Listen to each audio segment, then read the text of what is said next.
That's all permutation means. It just means pick out of this many, pick this many. That's all it means. Now implied in that is what we were saying before, wherever I had. Right? I have these guys, and we were saying, okay, purple then blue is different to blue then purple. So in a permutation, they're different. Okay, what's a permutation, what's a combination? I'm so glad you asked, Stephen. It's almost as though you're 5 seconds ahead of me, or as though I've set this up so that it naturally progresses nicely. That's great. Alright. So, we have purple and blue is different to blue and purple. That's a combination. Okay. But if I said, pick two textures, right, and you picked blue and purple, if I gave you to them in the order purple and blue, would you be annoyed? No, right? It's the same choice. Yeah? Okay. So, now we ask the question. I've got these 4 textures. Pick any 2 you want.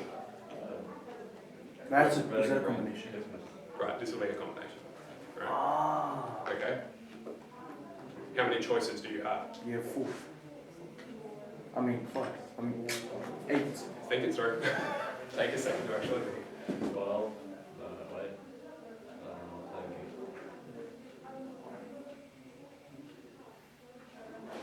Six. So far we've got every number between 4 and 8, I think. 4. So now we're into, so this was all permutations. Oh wait, isn't it just 12 plus 12 plus 12? Plus 12? What? Oh, what? Because you... Never mind.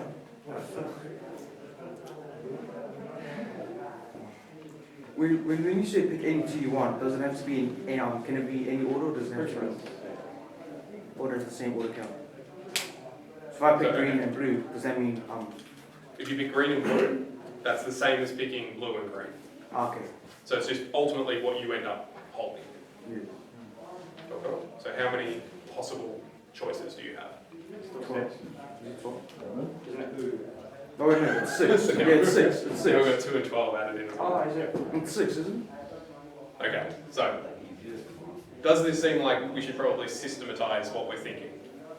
Let's go easiest version first. 1. How many options? 1. Cool. How many options? 1. Right, sorry, I should be clear. Let me rephrase that. If I'm only picking 1 texture. Sorry, yeah, no, 2. So if I'm picking 2 textures, 1. 1 option.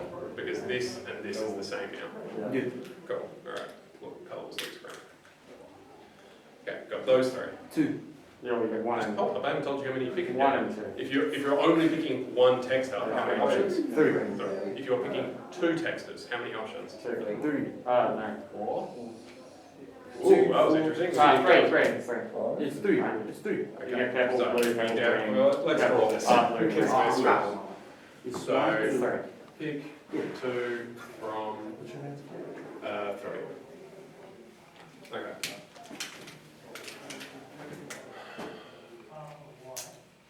Yeah, alright. So I could have purple and blue. I could have purple and green. Or I could have, just, I'm going down that same list essentially. Blue and then And cream. green. Yep. 6. Sorry. Cool. So 3 options overall. Alright. Alright. Cool. Okay. Now we move on to what we actually started with. Pick 2 from 4. Okay. Is there a systematic way of doing this? Yes. How? Huh? There is.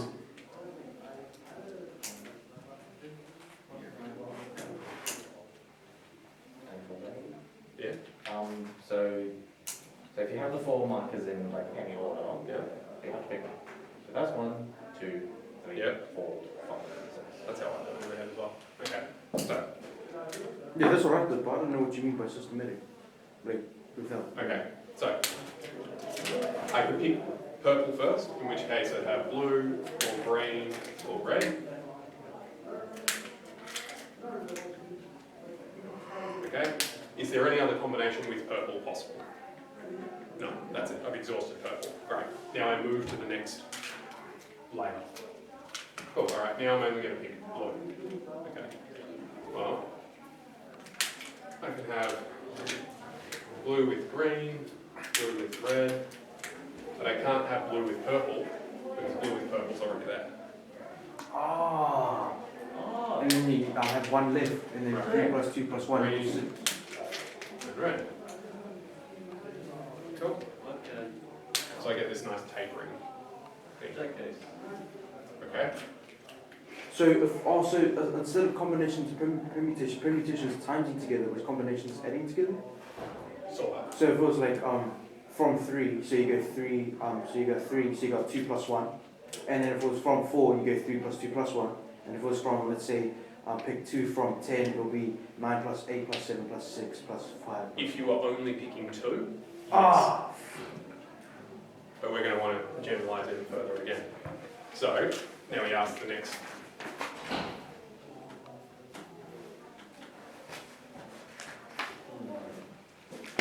Pick 3 from 4.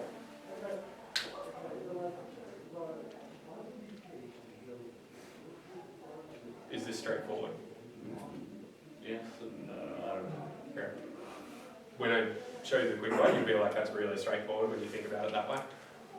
But for now, you're definitely doing what I asked rather than just solving what I asked in a different way. Okay. I'm going to pick 3 markers out of 4.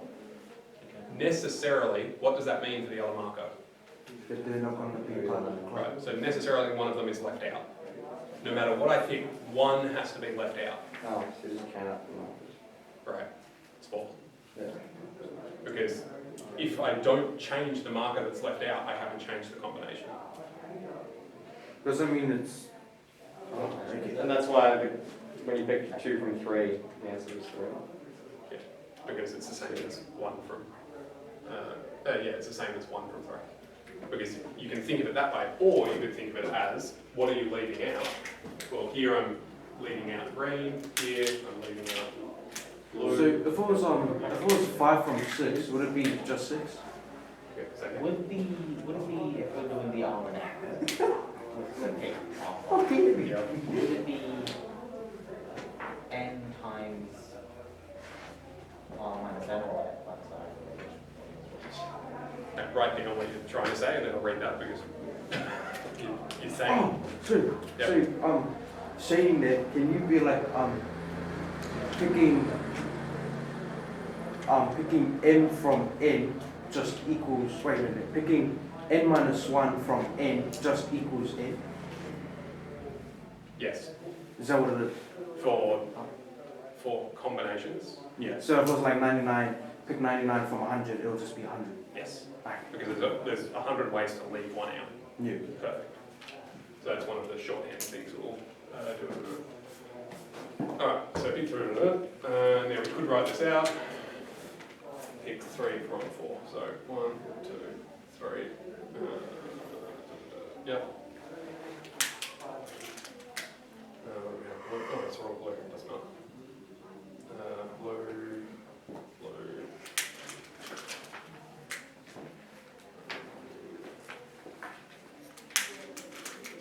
Sure.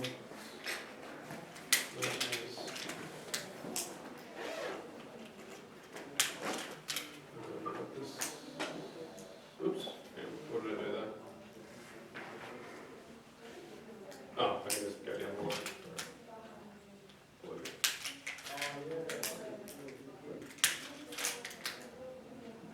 So it's 4 ways to go.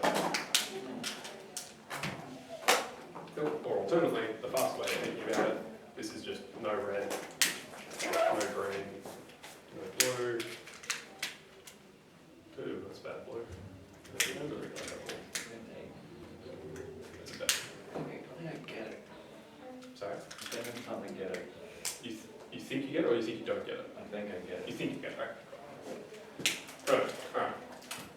Well, thing, pick R from N. Oh, that's annoying. This is more annoying. To the point where I could give you this as homework and you'd fiddle around and eventually you'd stumble across it after you did enough examples of it. But What's the line?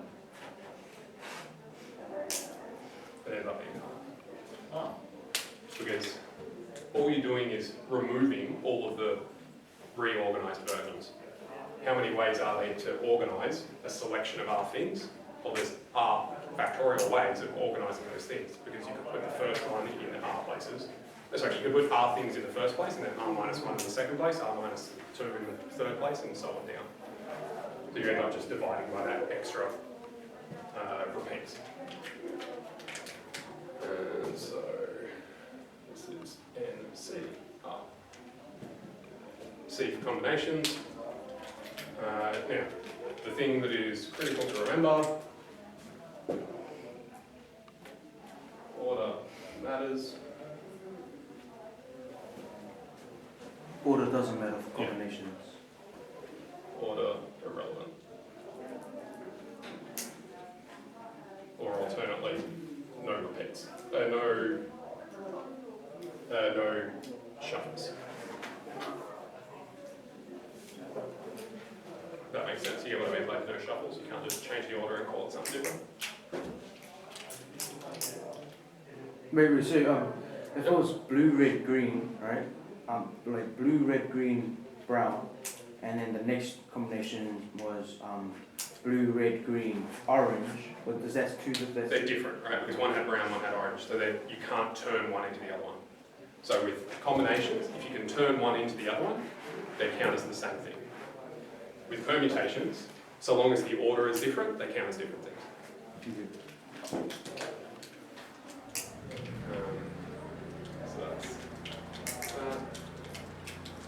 So say I was going to give you guys, I don't know, $3 or something, right? And I gave the first person $2 and the second person $1. You would care about what order I gave it, right? But if I was giving $3 to 3 people and giving you $1 each, you wouldn't care what the order was. Yeah. So even though I could give it the same $3 in a different order, right? It still counts as the same combination. So you can do it that way. So it's not. Is that everything I wanted to do?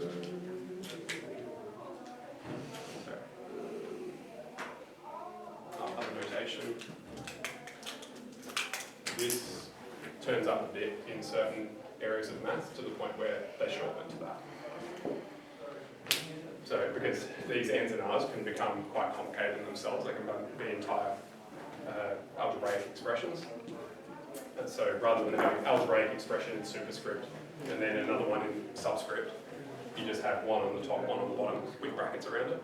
And that just means, it still means that, but it's just easier to write the whole thing.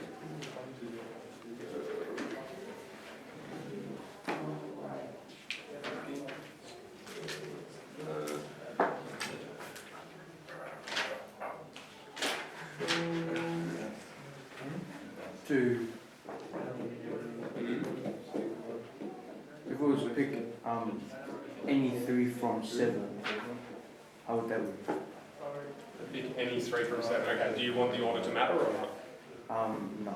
No? Okay, so the order doesn't matter. 7, C, 3. So is that the answer? That's the notation. So, okay. Listen. So what do we say? 7, pick 3? Yeah. So you go 3, 7. Okay. So we've got 7C3, which equals n is the top, so 7 factorial over r factorial 3. 7 minus 3, 7 factorial. 7 factorial, 3 factorial, 4 factorial. Cool. Alright. 7 factorial over 12 factorial? Right, 7. No. So factorial is its own operation. You can't just multiply the insides of them. So I've got 7 times 6 times 4. 5. So I've got that on top, and on the bottom. Times 4 times 3 times 2 Yeah, times that's times. Cool. 1? Okay, well, all this bottom end is the same, so I can just strike that entire bottom end off. Yeah, so 7 times 6 times 5 divided by 3 times 2 times 1. Right, and then if I'm smart, I go, oh, 3 times 2 is 6. Alright. 35. Oh, alright. Which is a lot faster than trying to write out lists. So that means how many combinations there is from, how many combinations of 3s can you get from 7, and that'll be 35. So if I gave you, here you go, pick any 3 that you like, That'll be 35. you have 35. Okay, I see. Can you necessarily go, instead of cancelling 4, 3, 2, and 1, can you go cancel 3, 2, and 1? Yeah, you can. And then argue. But then the 4 will be left over. So it's good to always cancel out from The the bigger biggest number one. on the bottom. Okay. Which just like intuitively makes sense, right? Yeah. Because you get rid of all the stuff faster. Beautiful. So that's that.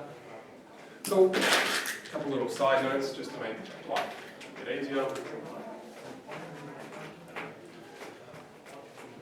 Now, based on what we've said, what would that appear to equal?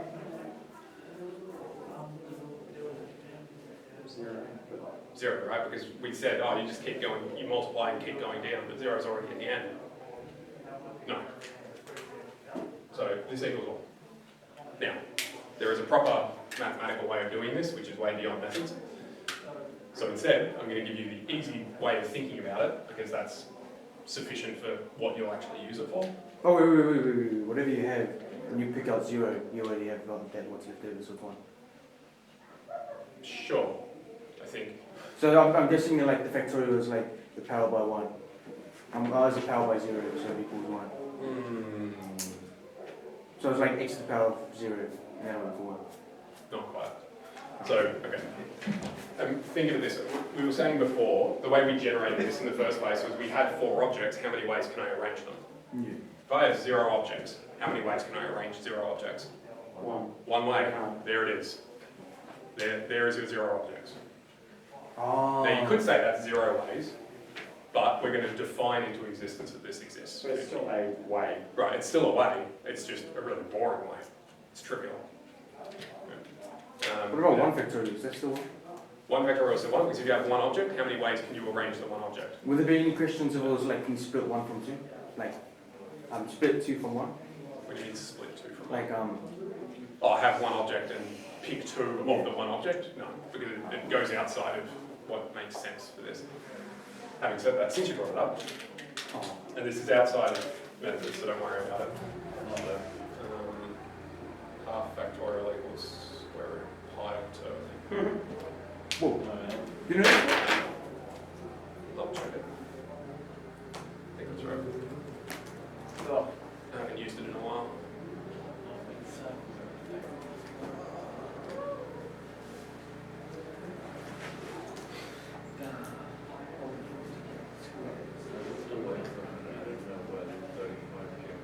Yeah, that's right. So, you will not see this in methods at all. You won't have fractional things. You can also have negative ones as well, which makes it less sense for you. So 4 factorial, like where that blue section is, doesn't actually like mean 4 times 3 times 2 times 1. It's just a simple one. Not if you extend the definition to Yeah. a more rigorous thing. No. It's, That's just the you end up using what's called the gamma function. Gamma function? Yeah, gamma function. You end up using what's called the gamma function, which is way out, like you won't touch that in spec or anything like that. So this only works for positive integers that are greater than 1. No, Oh, 0 1, is fine. sorry, 1 or 0 and up, yeah. It only works for positive. positive integers, and we define this to be the case. So here, if you do it in the proper rigorous way, this just falls out, and you end up being able to do fractions and negatives and a whole lot of other stuff as well. I think you can do complexing there as well, I'm pretty sure. I can't remember doing that though, now that I think about it. But 3 times it's 2 really is magic, is that? Defines 6 across divided by 2. anyway. Doesn't matter, it's way outside of classical anyway. So yeah, you don't have to be able to deal with that, but do know that if you do something weird like that, you type it into your calculator, there is every chance your calculator will give you a response. So just make sure whenever you've got factorials, you are only putting in positive integers with it. So there's factorial options on the CAS. Yes. They're in these little green guys. Oh, yeah. So, if you've got, I'll do the green guy first because it's faster. Top left, go in one and down one, it's got PRB. Guess what that's short for? Probability. And then when you hit that, you've got NPR, NCR, and factorial. So if you hit NPR, you'll, depending on what was just in your calculator before, it'll go either answer NPR or something like that. You need a number before it, which serves as N, and a number after it, which serves as R. So if we pick whatever we had before, where's something that we had before, 9P6, so we go 9 NPR 6, and it spits out some crazy high number, which, oh, we never figured it out. Good, okay. Well, that was a dumb check. Let's go 4P2. So, 2, make that 4, and we get 12, 4P2, 12, yeah, 12, there, cool. So that's how those work on those guys. Factorial works exactly as you'd expect, just put it at the end of whatever you want. For the CAS. Alright. Go into Scratchpad or open up a worksheet, whichever you want to do. Menu, probability, and then you've got the 3 options there. Factorial, permutation, combination. I'm going to pick permutation. It's different on the CAS. It's got NPR and then open and close brackets.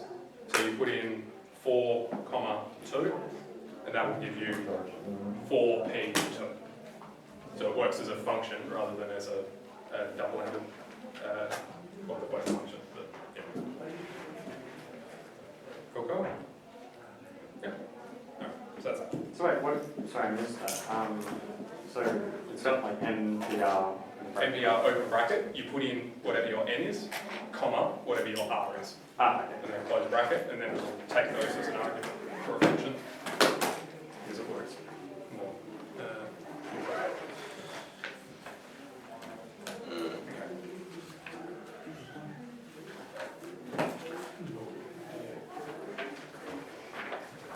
So that's 10 A, B, C. This will go pretty quick. What's up? What are you doing? So, what's your holiday?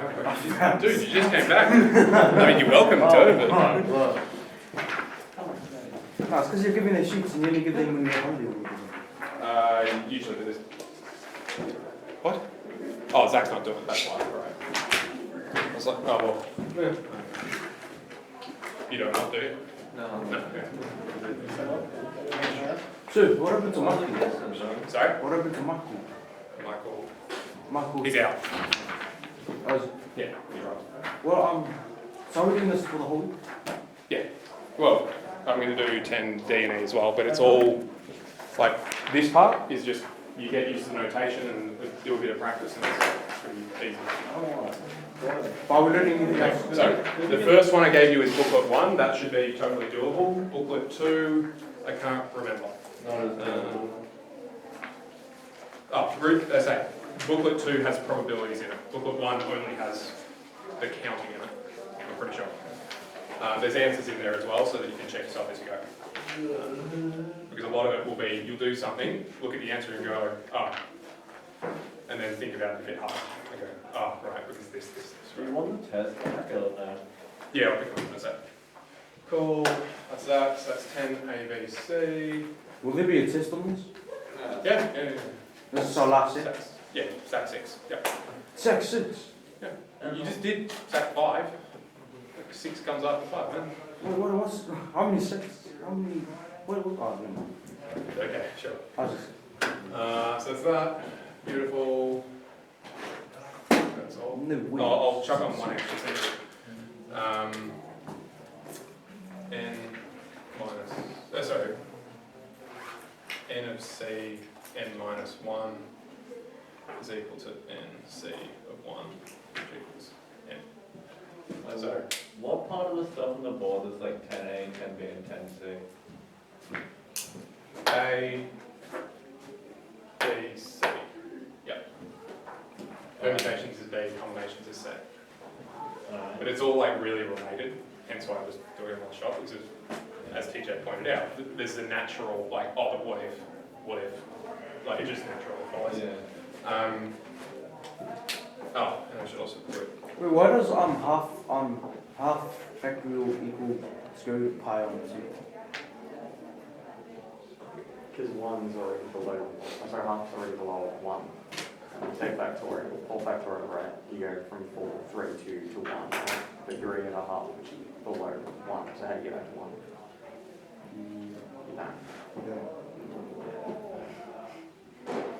Are you asked about that?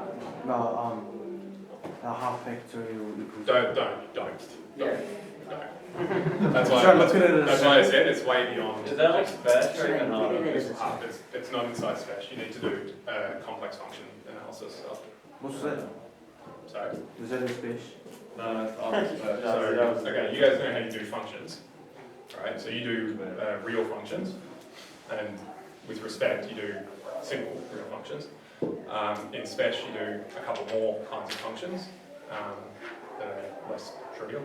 And then in Spesh, they start dealing with complex numbers, but they don't really touch complex functions, where you basically do graphs, because you need a two-dimensional input and a two-dimensional output. And so if you're trying to do, so you normally have an X input and a Y output, but their inputs and outputs are both two-dimensional. So trying to put 2 dimensions on 2 dimensions on a two-dimensional sheet, you need 4 dimensions to display it. So like drawing it, you just can't. Right? You can use software to do colours. What's a brief explanation? It's the same idea, it's just using complex numbers. Oh. So you're putting complex numbers in, you're getting complex numbers out. But because of the nature of complex numbers, you're trying to put in 2D, get out 2D. So trying to see where everything in 2D spits out to everything in 2D, you're trying to visualize a 4-dimensional object, which is rather difficult to draw on a 2D sheet of paper. So you end up having to progressively abstract further and further away. I don't know why I wrote that down there. But you can do things with colour and 3-dimensional plots, but you pretty much always have to do that on software, just because it's too fiddly to do. Anyway, the other side note was NC0. So NC0, so you've got n things, pick none of them. Well, there's only one way to do that, you don't pick any of them. And NCN, so here's a bunch of things, pick all a bunch of things. How many ways can you do that? Once. You just grab all the things. NC n-1, so here's a whole bunch of stuff, pick all but one of them. How many ways can you do that? Well, n different ways, because I can leave out any of the one of the n things. Cool. And the other way around, n objects, pick one. Well, I've got n choices then. Cool. So those are just little shorthand things that might save you a bit of time sometimes. Beautiful. Question, queries? No, we're okay. Wait, so. Yep.